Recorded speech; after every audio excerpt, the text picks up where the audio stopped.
Hello guys, welcome to this video. Recently, the president was on his trip to France.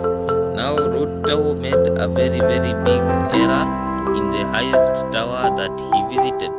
Ruto complained about the economic position and the cause of the economic suffering of Africa and other countries that are located in what is called the global south or the third world. The problem with this kind of speak, especially on a foreign platform, is that it puts the country in a very disadvantaged position. Let us examine the lessons from history and some of the mistakes that leaders in the past made. So, for example, we look at the former president of Zaire or Congo, Mr. Mobutu Sese Seko. In 1975, Mobutu Sese Seko went to a United Nations conference and made very fat claims. He argued that the global system is responsible for suffering in Congo and that the Congo suffering has been caused and is used by great powers to make Congo or to keep Congo in a very weak financial position and global position in terms of wealth.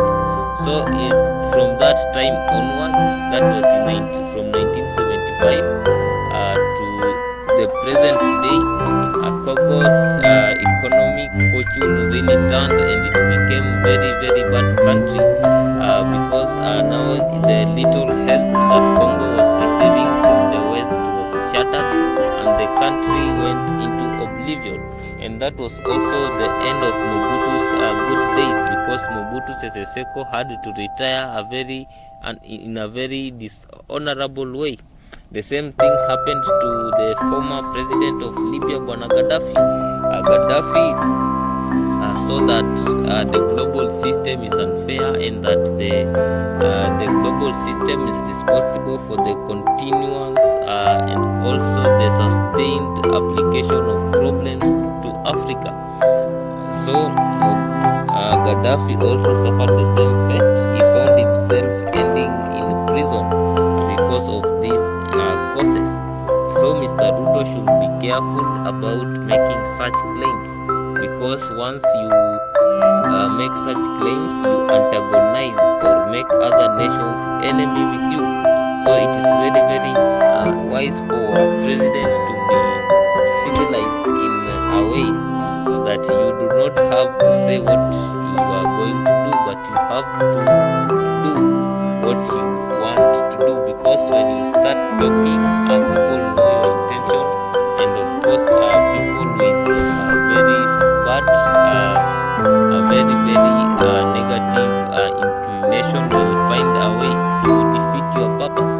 So the president made a fatal error by shining among the best, because one of the problems with this approach is that the president forgot that he comes from a very small country, that right now, given the economic positioning of the globe, it is very difficult to change the fortune of Kenya, because there are many different factors that come into change. Because for example, you cannot change the economy of Kenya when at the same time the country's revenue and even the money that comes through foreign debt is wasted continuously. So this is beyond Ruto, because the people in most cases that are wasting national resources carelessly are the people that he calls his close friends, his holy friends, people that are untouchable, people who contributed immensely to his political career. So definitely, given this kind of situation, it is impossible to change the fortune of Kenya. If people continuously go to court with 50 judges or so when implicated in a corruption case, this is now difficult, because now it is beyond even a person. When you look at Kenya is a country with a lot of resources, but a lot of mismanagement goes to these resources. Therefore, the president should reassess his speech and realize the true position of Kenya in relation to the global system. We can maybe have mighty goals and mighty ambitions, but there are things that limit the country. For example, things such as lack of character and values. Most of political class, most leaders lack values, lack strong values that make people develop. Most people are engaged and embroiled in nepotism, in tribalism, and other petty things that can really never make a country develop. On the other hand, Kenya does not have an industrial culture. It does not have these natural minerals that can really spur industrialization. We don't have the industries of manufacture. We really are very, very poor in that regard.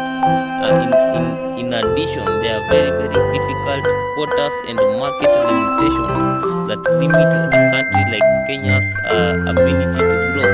So, countries like France, the United Kingdom, and all of Europe at large are countries that have developed based on centuries tradition.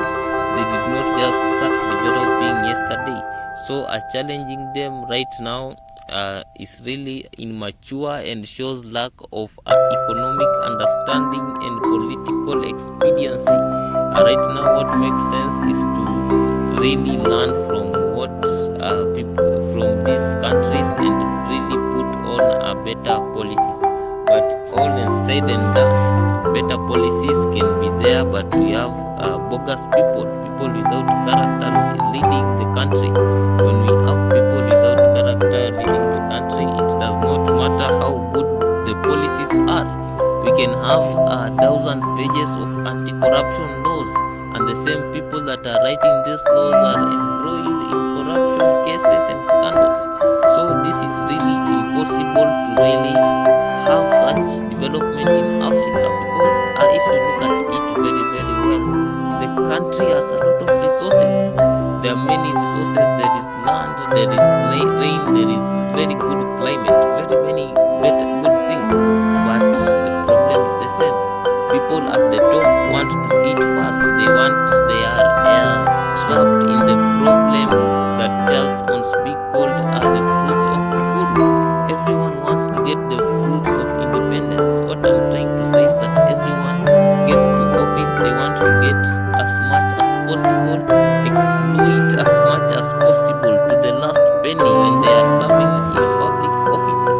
So when funds are released, we saw what happened in Kemsa.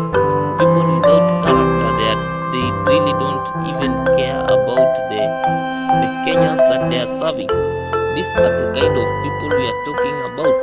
So it is very, very important to first of all realize that development does not happen in a vacuum.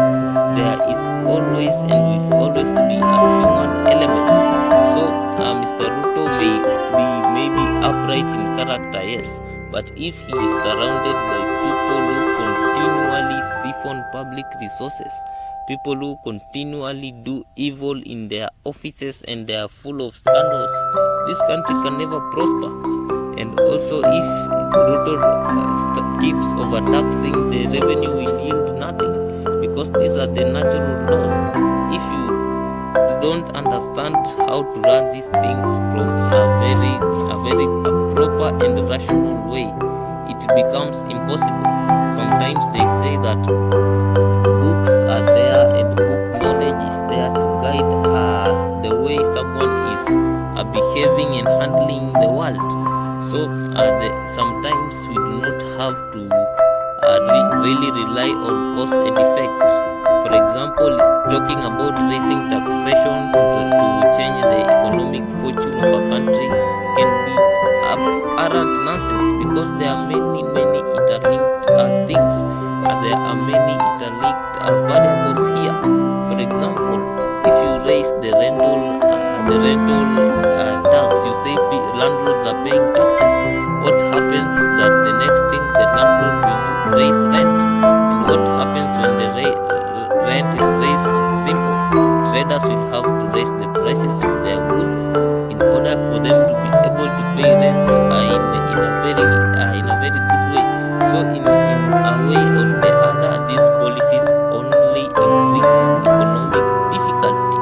The economic system is complex and multi-layered and cannot be interpreted as a function of one equation or a function of one thing.